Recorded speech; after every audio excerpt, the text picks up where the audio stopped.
मुंबईतील चेंबूरमध्ये शाळेच्या बसवर पिंपळाचं झाड कोसळून 11 वर्षीय विहान श्रीवास्तवचा दुर्दैवी मृत्यू झाल्यानंतर बृहन्मुंबई महापालिकेनं या प्रकरणाची गंभीर दखल घेतली आहे। या दुर्घटनेच्या चौकशीसाठी 2 वरिष्ठ अधिकाऱ्यांची समिती नियुक्त करण्यात आली असून 8 दिवसात अहवाल सादर करण्याचे आदेश देण्यात आले।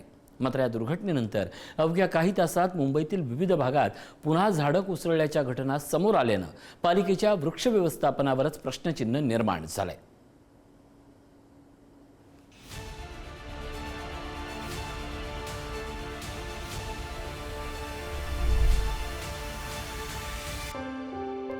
मंगळवारी दुपारी चेंबूरमधील त्या घटनेनं प्रत्येकाला धक्का बसलाय।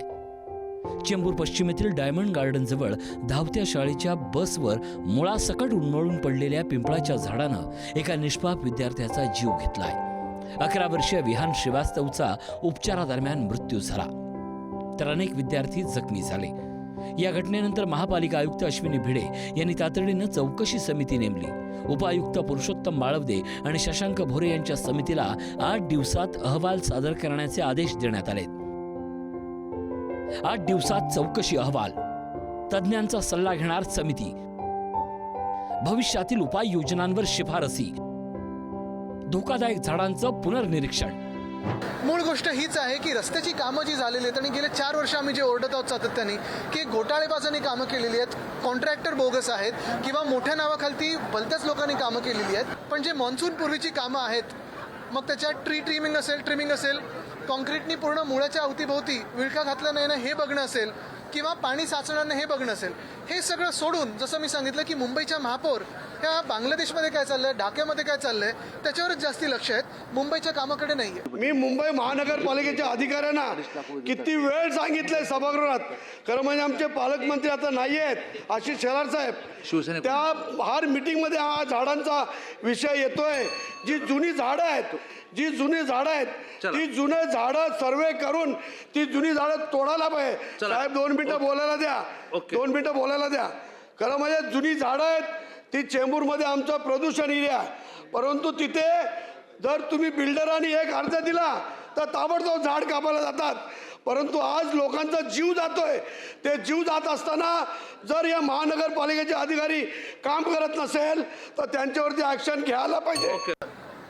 निर्दोष मुलाचं बसवर झाड पडल्यानंतर झालेला मृत्यू हे त्याची सगळी जबाबदारी भारतीय जनता पार्टी आणि महायुतीच्या सरकारची आहे।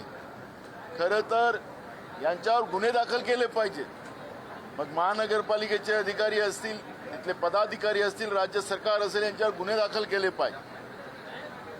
नाहीतर सुमोटो माननीय न्यायालयाने या घटनेकडे लक्ष घातलं पाहिजे आणि हे जे आरोपी आहेत सत्तेमध्ये बसलेले, या आरोपीवर कारवाई झाली पाहिजे।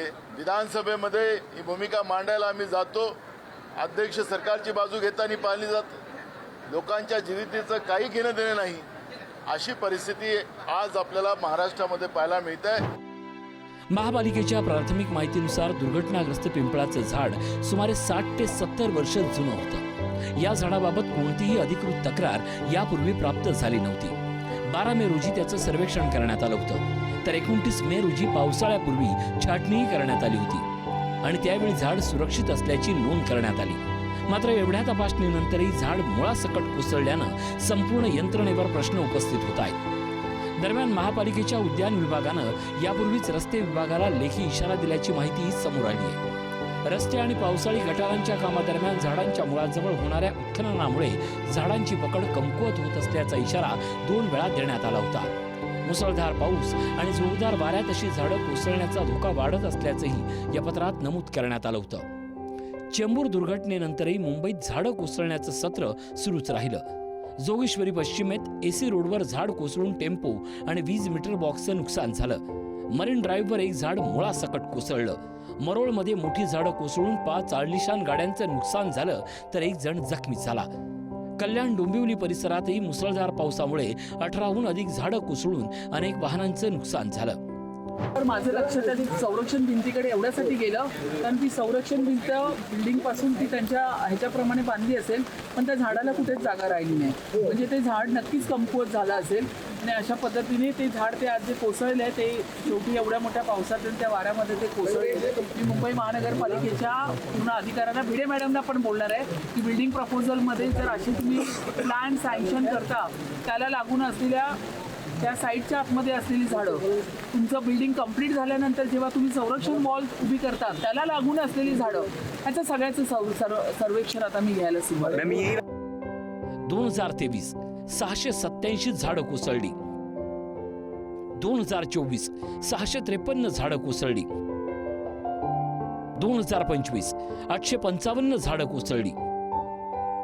महापालिकेच्या म्हणण्यानुसार यंदा 468 मृत आणि धोकादायक झाडं हटवण्यात आली आहेत, तर 1,03,18 झाडांची छाटणी करण्यात आली आहे. तरीही वारंवार घडणाऱ्या दुर्घटनांमुळे वृक्ष छाटणी, देखभाल आणि तपासणीच्या प्रक्रियेवर गंभीर प्रश्न उपस्थित होत आहेत.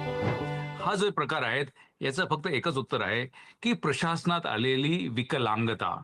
आणि ज्यावेळेस स्वातंत्र्य मिळाल्यानंतर आपण जर ग्राफ बघितला तरी विकलांगता वाढत चाललेली आहे. आणि मग आता कॉन्ट्रॅक्टरवरती जबाबदारी टाकली जाईल किंवा मग गुन्हा दाखल होईल किंवा 6 दिवसात समितीच येईल. आपल्याला माहित नसतं समितीचं काय झालेलं आहे. मला वाटतं हे रिॲक्टिव्ह ऍडमिनिस्ट्रेशन आहे, हे संविधानामध्ये अपेक्षित नाही. आणि त्याचं दुर्दैवाने काय झालंय की मग तिथला स्थानिक जो हे असेल त्या खात्याचा कर्मचारी त्याच्यावरती कदाचित मला वाटतं ही जबाबदारी ही नगर विकास सचिवांची आणि महापालिका आयुक्तांची आहे. त्यांनी याच्याबाबत दर महिन्याला आढावा घेतला का? पोस्टमार्टम प्रशासन झालेलं आहे. घटना घडली मग त्याची चौकशी करायची आणि मग काहीतरी हळहळ व्यक्त करायची आणि मग पुढचा एरे माझ्या मागल्या. मला वाटतं की महाराष्ट्राने सगळ्या राजकीय सत्ताने राजकारण्याने एकत्र येऊन प्रशासनाला कुठेतरी जबाबदार धरलं पाहिजे. चेंबूर दुर्घटनेनंतर मुंबईतील सर्व शाळांभोवती असलेल्या झाडांचं सर्वेक्षण करण्याचा निर्णय महापालिकेने घेतलाय. तसंच धोकादायक वृक्षांची नव्यानं तपासणी करून आवश्यक ती कारवाई करण्याचे आदेश प्रशासनानं दिले आहेत. आता चौकशी अहवालातून नेमकी जबाबदारी निश्चित होते का, याकडे सर्वांचं लक्ष लागलंय. ब्युरो रिपोर्ट, पुढारी न्यूज, मुंबई.